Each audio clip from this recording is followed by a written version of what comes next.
Hey gang, what's happening? Boy, it's been a boring past couple of days. There hasn't been much going on at all. Um, and there's really not a whole lot going on today either. But stick with me. We're going to find out exactly what Zippo's boring day is going to be about. Be right back.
Well, I finished the mowing.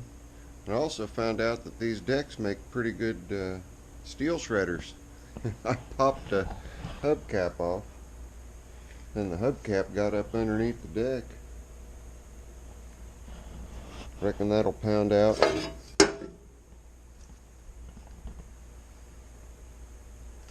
And that's something.